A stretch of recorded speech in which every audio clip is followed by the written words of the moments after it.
Hello guys, Ayyanar துணையில் அடுத்ததாக என்ன நடக்குதுன்னு சொன்னால், வானதிக்கும் பாண்டிக்கும் இடையில் பிரச்சனை வருது. வானதியோட கடைக்கு யாரோ ஒரு டாக்டர் வந்து வராங்க. அவங்க ஏற்கனவே வந்திருந்தாங்க. இதை பார்த்தோன்னே வந்து வானதி ரொம்ப சந்தோஷமாக வாங்க டாக்டர் என்ற மாதிரி வந்து சிரித்து பேசிகிட்டு இருக்கிறாங்க.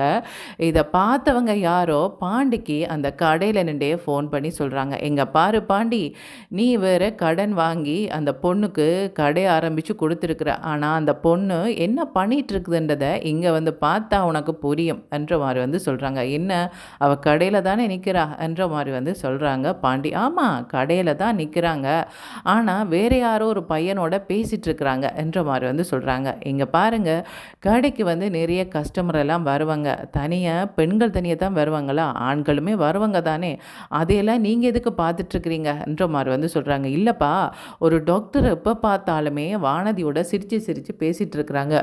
நானுமே இந்த கடைக்கு எதிர்கடையில் தான் வந்து வேலை பார்க்குறேன். நீ வேணுமென்று சொன்னால் நான் சொல்கிறது பொய்யண்டா, வந்து பாரு என்ற மாதிரி வந்து சொல்கிறாங்க. அப்படியெல்லாம் அவங்க பேச மாட்டாங்க, நீங்கள் உங்களோட வேலையை பாருங்கள் என்ற மாதிரி வந்து சொல்லிவிட்டு அவங்க ஃபோனை வச்சிடுறாங்க. அப்புறமா வந்து வானதி எப்போ பார்த்தாலும் ஒரு மணித்தியாலத்துக்கு ஒருக்காவது பாண்டிக்கு ஃபோன் பண்ணுவாங்க.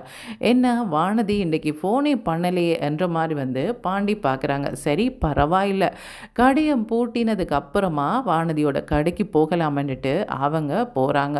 போனால் அங்கே வந்து வானதி பேசாமல் உட்காந்துருக்குறாங்க. என்ன வானதி, ஃப்ரீயாக இருந்தால் எனக்கு ஃபோன் பண்ணியிருக்கலாமே என்ற மாதிரி வந்து சொல்கிறாங்க. ஏன், நீ ஃப்ரீயாக இருந்தால் எனக்கு ஃபோன் பண்ண வேண்டியதானே, உனக்கு நேரமே கிடைக்கலையோ, நான் தான் ஃபோன் பண்ணணுமோ என்ற மாதிரி வந்து சொல்கிறாங்க. அது சரியாக போச்சு, என்னில் அக்கறை இருந்தால் தானே நீ வந்து ஃபோன் பண்ணுறதுக்கு என்ற மாதிரி வந்து பாண்டி வந்து சொல்கிறாங்க. இதை நான் கேட்கணும் பாண்டி, நீ எல்லாம் சொல்லக்கூடாது. இங்கே பாரு, நான் இதுக்கு முன்னாடி தனியாக படிச்சுட்டு தான் இருந்தேன். எனக்கு ஃப்ரீ டைமில் வந்து உன்னோட பேசிகிட்டு இருந்தேன், ஏன் ஃபோனில் கூட பேசிகிட்டு இருந்தேன். ஆனால் இப்போ அப்படியெல்லாம் கிடையாது, நான் வந்து கடை நடத்துகிறேன், நீ எனக்கு ஹெல்ப்பாக கூட இல்லை. ஆனால் இப்போ வந்து கேள்வி கேட்க மட்டும் வந்துட்டேன் என்ன என்ற மாதிரி வந்து சொல்கிறாங்க. அப்படி இருக்கும்போது வந்து வானதியை பார்த்து பாண்டி கேட்குறாங்க, அது சரி வானதி, இங்கே யாராவது டாக்டர் வந்துட்டு போனாங்களா என்ற மாதிரி வந்து கேட்குறாங்க. என்ன பாண்டி இது கேள்வி, இந்த கடைக்கு எத்தனை டாக்டர்ஸ் வந்துட்டு போவாங்க, இதெல்லாம் நான் பார்த்துட்டா இருக்க முடியும் என்ன, அவங்களுக்கு கேட்குறதா நீங்கள் டாக்டராண்ட ஒவ்வொரு தடவை கேட்டுட்ருக்க முடியுமா என்ற மாதிரி வந்து சொல்கிறாங்க. இல்லை, ஒரு டாக்டர் அடிக்கடி இந்த கடைக்கு வாரதா வந்து நான் கேள்விப்பட்டேன் என்ற மாதிரி வந்து சொல்கிறாங்க. தெரியல பாண்டி, வந்திருப்பாங்க, நான் கவனிக்கலை என்ற மாதிரி வந்து அவங்க அலட்சியமாக பதில் சொல்லிட்டு இருக்கிறாங்க. இப்படி இருக்கும்போது பாண்டி நினைக்கிறாங்கன்னு சொன்னால், நான் தான் தப்பாக நினச்சிட்டேன் போல இருக்குது, அவன் யாரோ பேசுகிற பேச்சை கேட்டு நான் வானதியை சந்தேகப்பட்டுட்டேன் என்றிட்டு, சரி வானதி, நீ வந்து சாப்பிட்டியா என்ற மாதிரி வந்து கேட்குறாங்க. ஆமாம் சாப்பிட்டேனே, ஆனால் பாண்டி எனக்கு டீ குடிக்கணும் போல இருக்குது, நீ டீ வாங்கிட்டு வாரியா என்ற மாதிரி வந்து சொல்கிறாங்க. சரி நான் வாங்கிட்டு வரேனே என்றிட்டு பாண்டி டீ வாங்க போகிறாங்க.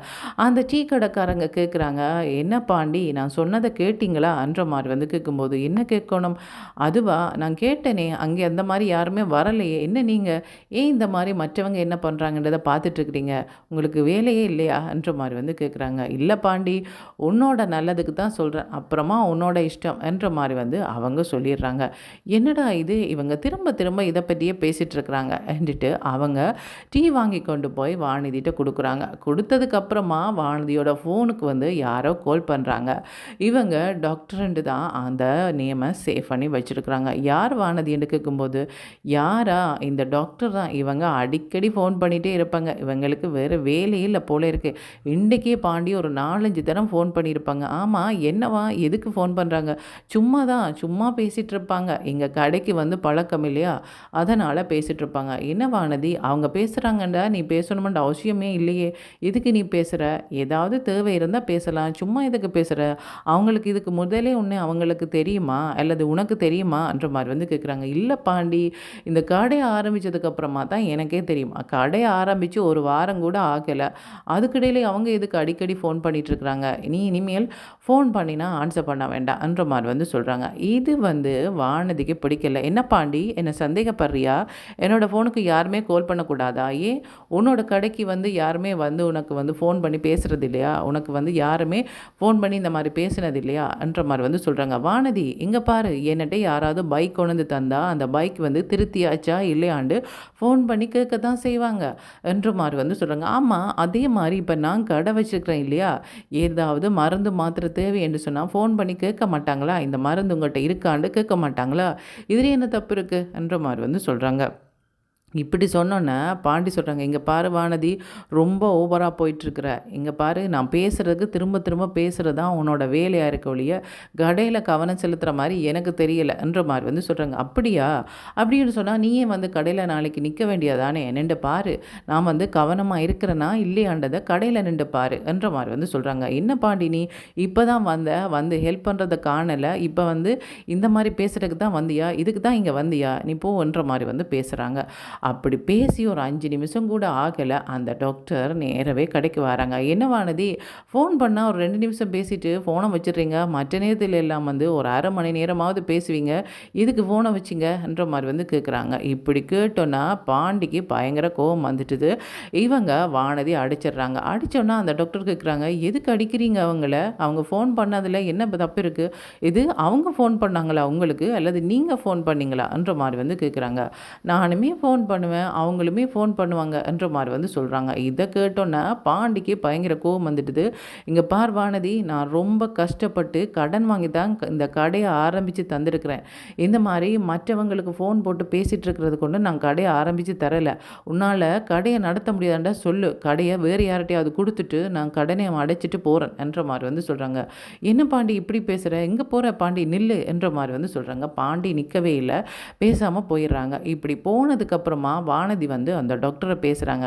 என்னங்க, நான் உங்களுக்கு ஃபோன் பண்ணதா, ஒருக்காவது ஃபோன் பண்ணியிருக்கிறேன்னா எதுக்கு இந்த மாதிரி எல்லாம் சொல்கிறீங்க, இங்கே பாருங்கள், நான் தான் ஃபோன் பண்ணுவேன், இல்லைன்னு இல்லை, நான் வந்து மாறி சொல்லிட்டேங்க என்ற மாதிரி வந்து சொல்கிறாங்க. இங்கே பாருங்கள், உங்களால் எங்களுக்குள்ள இவ்வளோ பிரச்சனை, அது சரி, அந்த மெக்கானிக் கடை வச்சுக்கிறவங்க எதுக்கு அடிக்கடி உங்களோட கடைக்கு வராங்க, அவங்களுக்கும் உங்களுக்கும் என்ன பேச்சு என்ற மாதிரி வந்து சொல்கிறாங்க. இல்லை, அவங்க என்னோட லவ்வர், அவங்கள நான் லவ் பண்ணுறேன், அதனால தான் கடைக்கு வந்துட்டு போகிறாங்க. என்னது, அவங்க உங்களோட லவ்வரா, என்ன மெக்கானிக் ஷாப் வச்சுருக்கிறவங்களையா நீங்கள் லவ் பண்ணுறீங்க, இன்னும் ஆச்சரியமாக இருக்குது, நீங்கள் ரொம்ப படிச்சிருக்கிறீங்க, அழகாக இருக்கிறீங்க, ரொம்ப அறிவான பொண்ணாக இருக்கிறீங்க, ரொம்ப துருதுருப்பாக இருக்கிறீங்க, நல்ல திறமையான பொண்ணாக இருக்கிறீங்க, நீங்கள் எதுக்கு இந்த மாதிரி ஒருத்தனங்களை லவ் பண்ணீங்க, ஏன் ஏன் இந்த மாதிரி ஒரு தப்பு பண்ணீங்கன்ற மாதிரி வந்து கேட்குறாங்க. எனக்கு அவங்கள பிடிச்சிருக்கு, நான் லவ் பண்ணியிருக்கிறேன், அதெல்லாம் நீங்கள் கேட்கணுமென்ற அவசியமே கிடையாது. இங்கே பாருங்கள், நான் திறமையானாலோ இல்லையோ எனக்கு பிடிச்சவங்கள நான் லவ் பண்ணியிருக்கிறேன், அவ்வளோதான், அவங்களுக்கும் என்ன பிடிச்சிருக்கு, இந்த கேள்வியெல்லாம் உங்களுக்கு தேவையில்லைன்ற மாதிரி வந்து சொல்கிறாங்க.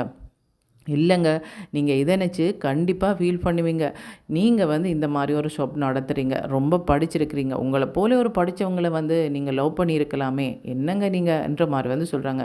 என்னை போல் படித்தவங்களா, என்னை போல் படித்தவங்களை நான் லவ் பண்ணலைங்க, ஆனால் என்னை போல் படித்தவங்களை கல்யாணம் பண்ணி தாரதுக்கும் என்னுடைய வீட்டிலையுமே வசதி இல்லை, இவங்களை கல்யாணம் பண்ணி தார அளவுக்கே என்னோடய வீட்டில் வசதி இல்லை, அவங்களா பெரிய மனசு பண்ணி எனக்கு கடன் வாங்கி இந்த கடையை ஆரம்பித்து தந்திருக்கிறாங்க என்ற மாதிரி வந்து சொல்கிறாங்க.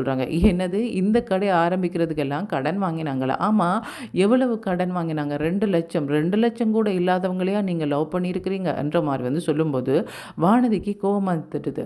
நீங்கள் முதல்ல வெளியில் போங்க, எதுக்கு என்னோட லவ்வரை வந்து இந்த மாதிரி கேலி பண்ணி பேசிகிட்டு இருக்கிறீங்க, முதல்ல வெளியில் போங்க என்ற மாதிரி வந்து சொல்கிறாங்க. அந்த டாக்டருக்குமே கோபம் வந்துட்டுது. அவங்க இவங்களை கேலி பண்ணுறது மட்டும் இல்லை, பாண்டியை எப்படியாவது வானதியிட்டேருந்து பிரிக்கணுமென்று தான் அவங்க சும்மா பொய்யெல்லாம் சொல்லியிருந்தாங்க. ஆனால் வானதிக்கும் அது பிடிக்கல, பாண்டிக்கும் அது பிடிக்கல. இப்போ வானதி வந்து பாண்டிக்கு வந்து ஃபோன் பண்ணுறாங்க. பாண்டி, எதுக்கு பாண்டி கோவிச்சுட்டு போனா? இல்லை வானதி, உனக்கு நான் அடிச்சிருக்கக்கூடாது, அவ்வளோ பேர் முன்னாடி அடித்தது தப்பு தான், அதை ஃபீல் பண்ணிகிட்டே இருக்கிறேன், உனக்கு கவலையான்ற மாதிரி வந்து கேட்குறாங்க. இல்லை பாண்டி, எனக்கு கவலையெல்லாம் கிடையாது, ஆனால் ஒரு சின்ன வேதனை, எல்லார் முன்னாலையும் நீ இப்படி அடிச்சிட்ட இல்லை, ஏன் இப்படி பண்ண, இந்த வானதியை பற்றியெல்லாம் உனக்கு தெரியாதா பாண்டி, மற்றவங்க சொல்கிறத கிட்டலாம் நீ இந்த மாதிரி நடக்கலாமா, சொல்லு பார்க்கலாம், எங்களுக்குள்ள எவ்வளோ பிரச்சனையெல்லாம் வந்திருக்கு, அந்த பிரச்சனையும் தாண்டி நான் உனக்காக நிற்கலையா, ஆனால் நீ இப்படியெல்லாம் பண்ணியிருக்கக்கூடாது பாண்டி என்ற மாதிரி வந்து சொல்கிறாங்க. சரி, எங்கே நிற்கிற, நான் வீட்டுக்கு வந்துட்டேன் வானதி என்ற மாதிரி வந்து சொல்கிறாங்க. பாண்டி, கடை வரைக்கும் ஒருக்கா வருவியா என்ற மாதிரி வந்து கேட்குறாங்க. சரி வானதி, இப்போ தான் வந்தேன் இல்லையா, ஒரு கொஞ்ச நேரம் கழித்து வரேன் என்ற மாதிரி வந்து சொல்கிறாங்க. இப்படி இருக்கும்போது வந்து அங்கே சோழன் வந்து பயங்கர கவலையோடு வராங்க. என்ன கவலைன்னு சொன்னால், சேரனுக்கு வந்து சந்தாவை கல்யாணம் பண்ணி கொடுக்க மாட்டேன்னு சொல்லிட்டாங்க. இந்த கவலையோடு வராங்க. என்னடா சோழா, கல்யாணமாகி 1 மாதம் தான் ஆச்சு. இவ்வளோ சோகமா இருக்கிறா. ஏன் அண்ணி ஏதாவது பேசினாங்களா? அண்ணி எதுவும் பேசலடா. அண்ணனோட கல்யாணத்த நினச்சு தான் ரொம்ப கவலையா இருக்கு. அந்த சந்தாவ நம்பி பாவம் அண்ணன் ஏமாந்து போச்சது போல இருக்கு. அந்த பொண்ணு கல்யாணத்தில குழப்பிட்டு போயிட்டாங்கன்னு தான் நெனச்சேன். ஆனா இப்ப தான் தெரியுது, அந்த பொண்ணு ரொம்ப பயந்த பொண்ணா இருக்குது. அந்த பொண்ணோட வீட்டுக்காரங்க அண்ணன வந்து கல்யாணம் பண்ணி குடுக்கவே மாட்டேன்னு சொல்லிட்டாங்க. அதுதான் எனக்கு ஒரே யோசனையா இருக்கு. கார்த்திகா ஏமாத்திட்டு போட்டுதுல்ல, அண்ணனுக்கு எப்படி இருக்குன்னு சொல்லு பார்க்கலான்ற மாரி வந்து சொல்றாங்க. ஆமா, சந்தா சொல்லிச்சுதா வேண்டான்னு சொல்லி. ஆமா, அவங்க தான் சொன்னாங்க, இந்த கல்யாணம் நடக்காது. நீங்க போயிடுங்கன்னு சொல்றாங்க. ராமேஸ்வரம் வரைக்கும் வர சொன்னாங்க. வந்ததுக்கு அப்புறமாவா இத சொல்லணும்? ஏன் ஃபோன்ல சொல்லியிருக்க கூடாதா என்ன? ஃபோன்ல சொல்ல வேண்டியதானே? இந்த கல்யாணம் நடக்காது. நீங்க எனக்காக பார்த்துட்ருக்க வேண்டாம். நீங்க வந்து தேவையில்லாத பிரச்சனைக்குள்ள மாட்டப்படாதீங்கன்னு சொல்ல வேண்டியதானே? ராமேஸ்வரம் வாங்க, உங்கள பார்க்கணும், உங்களோட பேசணும் என்ற மாரியெல்லாம் சொன்னதுக்கப்புறமா அண்ணன் வேலையெல்லாம் விட்டுட்டு போச்சுது. 4 நாள் வேலைக்கே போகல. அண்ணனுக்கு சம்பளம் கூட இல்ல. பாவம் அங்க சந்தாவ பார்க்கணும்னு போனா, அந்த பொண்ணு இப்படி பேசிட்டுது. பாவம் அண்ணன் ரொம்ப சோகமா இருக்குது. இனி நிலாக்கு என்னதான் சொல்றேன்னு தெரியல என்ற மாரி வந்து சொல்றாங்க. ஏன் நிலாக்கு தெரியாதா இத பத்தி? இல்ல தெரியாது. தெரிஞ்சு அவ ரொம்ப வருத்தப்படுவா என்ற மாரி வந்து சொல்றாங்க. ஏன் இந்த மாரி இருக்கிறாங்க? ஏன் எங்கட குடும்பத்துக்குள்ள வாரவங்க மட்டும் இப்படி இருக்கிறாங்க? ஏன்டா வேற யார் இப்படி பண்ணா? வானதி கூட இப்ப என்னோட பிரச்சனை பட்டுட்டு தான் இருக்கிறா. வானதியோட பிரச்சனை பண்ணிட்டு தான் வாரேன். நான் அன்னைக்கு வானதிக்கு கடையில அடிச்சுட்டேன். யாரோ ஒரு டாக்டர் வந்து அடிக்கடி பேசிட்டு இருக்கிறான். வானதிக்கு வந்து ஃபோன் பண்ணிட்டு இருக்கிறான். இது யாருன்னு கேட்கும்போது அவ திமிரா பேசிட்டா. நானுமே அடிச்சுட்டேன். என்னடா பாண்டி ஏன் இந்த மாரி பண்ணிட்டு இருக்கிற? அந்த பொண்ண தான் உனக்கு தெரியுமே. ஏதாவது நீ பிரச்சனை பண்ணிட்டா உடனே வந்து தன்னோட வீட்டுக்கு போய் சொல்லும். எனக்கு இன்னொரு கல்யாணம் பேசுங்க. நான் வந்து அவங்களே கல்யாணம் பண்றேன்னு. அப்புறமா இது உனக்கு தேவையா? ஏன்டா பாண்டி இதெல்லாம்ன்ற மாரி வந்து சொல்றாங்க. இல்லடா என்னோட தப்பு தான். நான் இப்ப போறேன் கடைக்கு. சரி என்ன பிரச்சனையா இருந்தாலும் அப்புறமா அண்ணன் வந்து அப்புறம் பேசிக்கொள்ளலாம்ன்ற மாரி வந்து சொல்லிட்டு பாண்டி இப்ப கடைக்கு போறாங்க. இப்ப ஏற்கனவே ஒரு பிரச்சனையோட பாண்டி வந்திருந்தாங்க. இப்ப வீட்டில இன்னொரு பிரச்சனை இருக்கு. என்ன பண்றதுன்னு தெரியாம இப்ப இவங்களோட குடும்பம் இருக்கிறாங்க. இதுக்கு வந்து நிலா என்ன தீர்வு சொல்லப் போறாங்க? என்ன பண்ணினா சந்தாவ கல்யாணம் பண்ணலாம்? அல்லது இல்ல அவங்க வேண்டான்ற மாரி வந்து சொல்றாங்களா? சேரன் என்ன நடக்க போகுதுன்றத காய்ஸ் வெயிட் பண்ணி தான் பார்க்கணும். ஓகே. Thank you. பாய்.